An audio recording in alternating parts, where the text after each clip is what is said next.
Halo guys, balik lagi nih sama aku Ramar. Kali ini aku mau review produk dari Funboy yaitu Acne Solution Moisturizer Gel. Buat kalian yang penasaran seperti apa reviewnya, tonton terus videonya sampai selesai ya. Waktu aku beli produknya, kondisinya tuh udah seperti ini ya. Jadi hanya tube saja, tidak disertai dengan box kemasan atau plastik saset.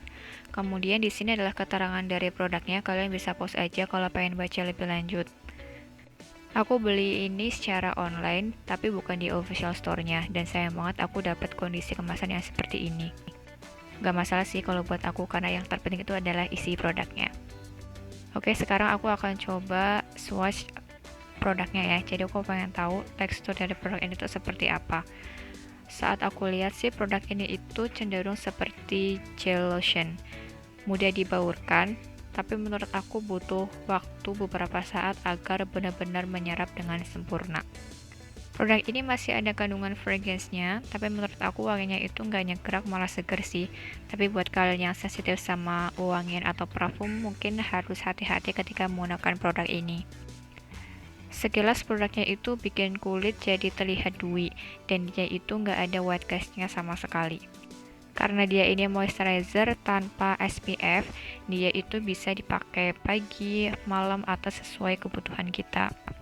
Tapi pastiin untuk pakai produk ber-SPF di siang hari ya, karena seperti yang aku bilang, moisturizer ini itu nggak ada kandungan SPF-nya. Aku beli produk ini di kisaran harga 20-an ribu, terus udah dapat 40 mili. Menurut aku ya cukup terjangkau sih untuk harga segitu.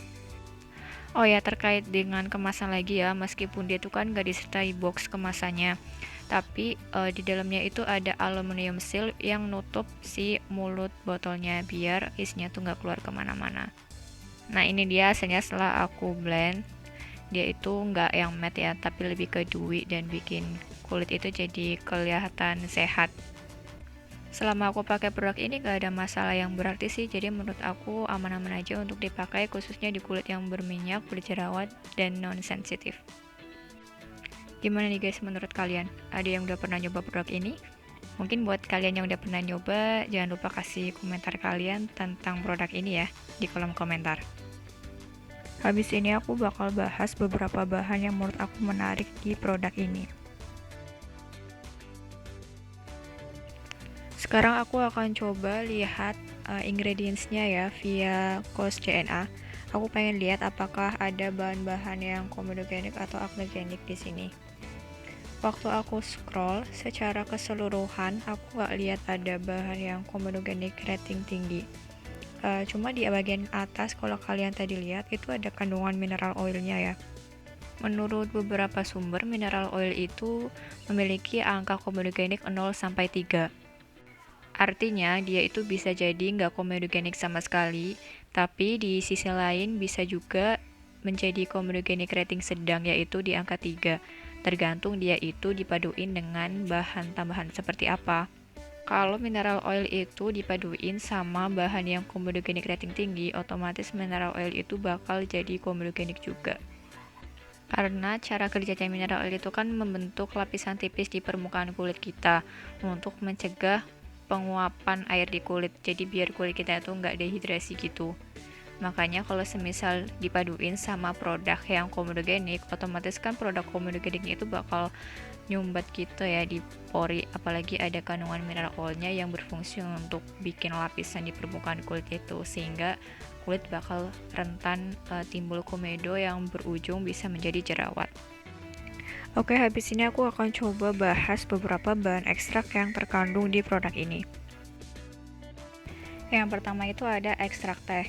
Ekstrak teh ini dia tuh bagus buat kulit yang kering, cuma sayangnya buat yang kulitnya acne prone itu harus hati-hati karena ada kandungan oleic acid yang kayaknya tuh agak kurang ramah gitu buat kulit yang berjerawat. Agak kontradiktif sebenarnya ya, tapi yang dimaksud harus hati-hati di kulit yang acne prone itu mungkin apabila bahan ini dipakai 100% alias dipakai utuh. Kalau misalkan di produk ini itu kan paling kandungan tehnya atau ekstrak tehnya hanya berapa persen, nggak nyampe yang 100% juga gitu kan, jadi harusnya sih aman-aman aja untuk dipakai. Lagi pula produk ini kan juga nggak cuma ekstrak teh aja ya kandungannya, ada kandungan yang lain juga yang bisa saling melengkapi satu sama lain untuk melawan si jerawat itu sendiri. Jadi aku rasa sih aman-aman aja untuk dipakai. Selanjutnya ada ekstrak aloe berbasis leaf juice powder. Ini adalah bentuk powder atau bubuk dari lidah buaya. Dia memiliki fungsi untuk soothing, emollient, dan moisturizing properties. Intinya sih bahan ini itu berguna banget buat melembabkan kulit kita. Selain itu, sepengetahuan aku ya, lidah buaya ini memiliki efek untuk mengkalemkan kemerahan akibat peradangan, atau juga bisa mengkalemkan kemerahan akibat jerawat yang muncul. Kalau teman-teman pernah ngalamin jerawat yang bernanah agak besar, kadang kan di pinggirannya itu ada kemerahan ya. Nah, si lidah buaya ini bisa bantu untuk mengurangi kemerahannya itu. Selanjutnya ada Hamamelis virginiana leaf extract atau ekstrak witch hazel. Ini adalah bahan yang memiliki fungsi untuk astringen, soothing, antioksidan, dan juga antibakterial. Dia mengandung berbagai macam tanin, tapi ada satu yang bagus banget buat kulit, yaitu gallic acid. Gallic acid inilah yang memiliki fungsi sebagai antibakterial alami. Karena bahan ini tuh mengandung banyak tanin, jadi bahan ini juga memiliki fungsi untuk astringen atau bisa bantu buat ngecilin pori. Ingat ya guys, ini tuh cuma buat bantu ngecilin pori, bukan berarti nanti pori kita benar-benar nutup sampai hilang sama sekali, itu nggak mungkin.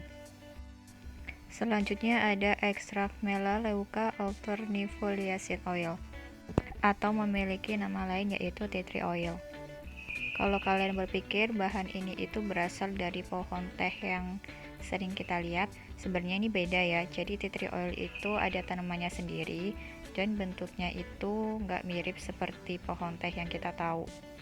Pohonnya itu agak tinggi, mungkin ada kisaran sekitar 6 meter, dan daunnya itu cenderung memanjang dan ramping-ramping, serta bunganya itu mekar warna putih seperti yang ada di gambar.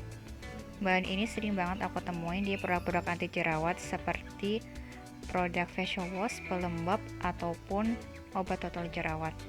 Bahan ini memiliki aktivitas antimikroba, jadi itulah kenapa produk ini tuh sering banget dipakai di produk-produk untuk jerawat.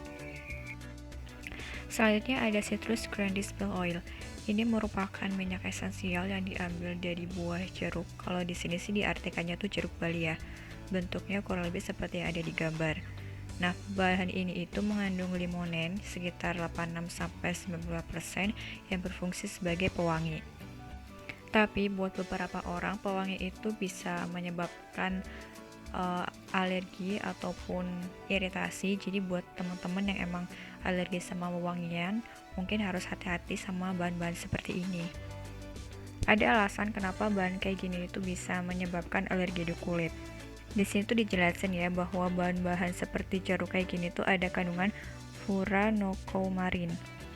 Sifatnya ini dia sedikit fototoksik. Fototoksik ini adalah bagian dari fotosensitivitas, yang artinya kulit kalian itu kalau terpapar sinar matahari bakal langsung kemerahan dan timbul tanda-tanda iritasi.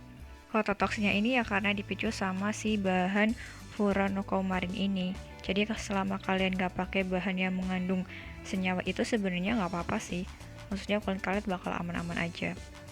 Jadi buat teman-teman yang kalau misal pakai skincare yang ada kandungan bahan jeruknya, terus tiba-tiba kalian tuh ngerasa gatal, merah, timbul tanda-tanda iritasi, bisa jadi emang bahan itu adalah biang keroknya. Selama aku pakai produk ini, aku merasa komedo whitehead dan blackhead aku tuh lumayan berkurang. Dia lumayan mencerahkan walaupun memang butuh waktu sih, nggak bisa langsung cerah hanya dalam semalam. Harganya murah, isinya juga banyak, jadi menurut aku ini worth it untuk dicoba sih. Segitu aja dulu untuk video hari ini. Thank you buat kalian yang udah nonton. Jangan lupa buat like videonya, jangan lupa juga buat subscribe biar aku jadi semangat lagi untuk bikin video selanjutnya. Kita ketemu lagi di video selanjutnya. Bye.